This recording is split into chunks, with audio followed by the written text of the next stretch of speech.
इस वीडियो में हम एक्टिव ट्रांसपोर्ट से रिलेटेड तमाम सिलेबस पॉइंट्स को अंडरस्टैंड करेंगे और साथ ही टॉपिकल्स भी सॉल्व करेंगे।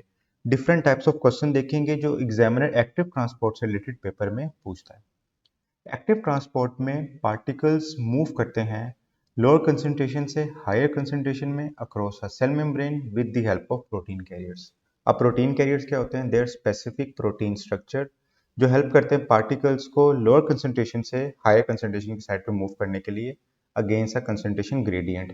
अब क्योंकि पार्टिकल्स मूव कर रहे होते हैं against a concentration gradient against the flow, so it is N energy consuming process.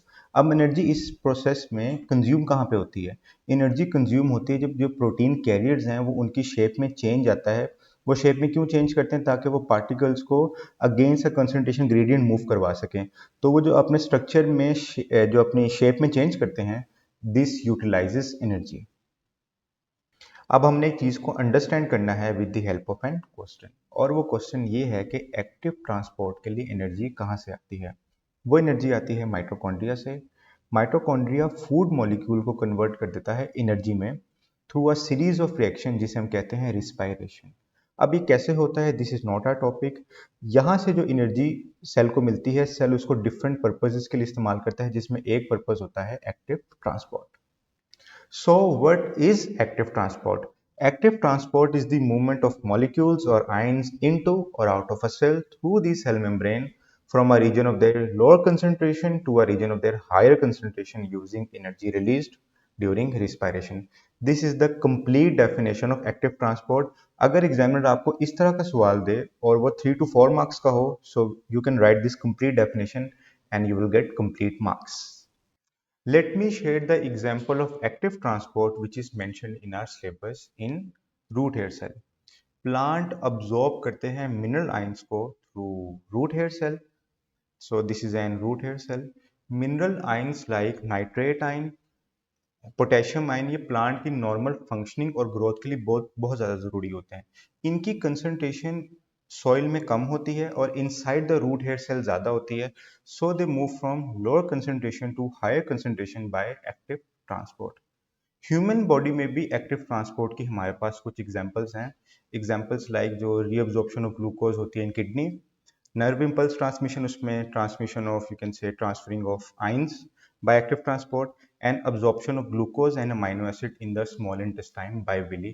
So these are examples of active transport in human body.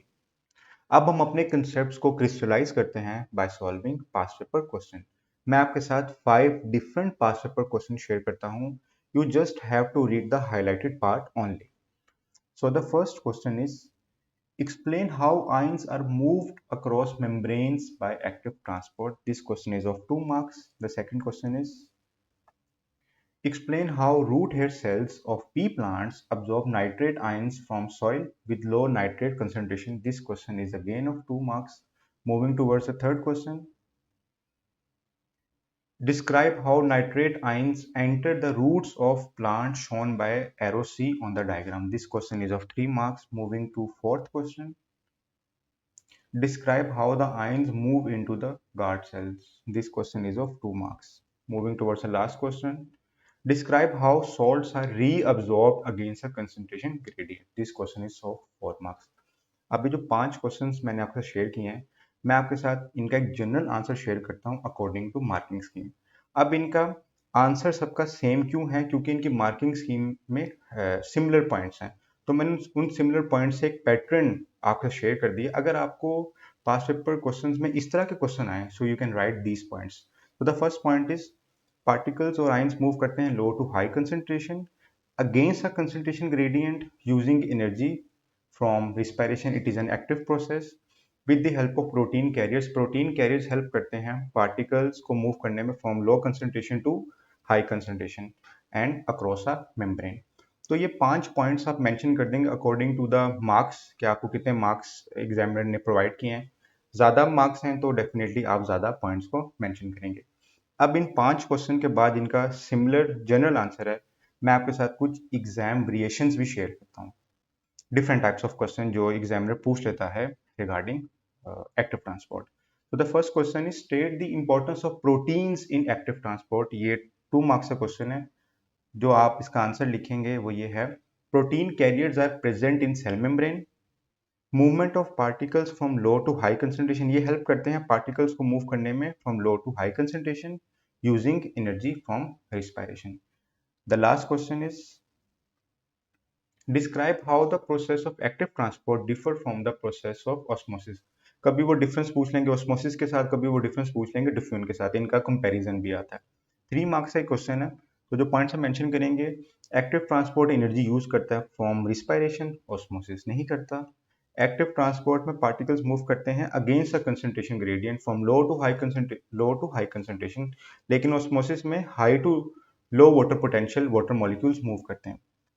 involves involve movement of substances other than water. Osmosis is only specific for water molecules, लेकिन active transport में ions भी move करते हैं, molecules भी move करते हैं.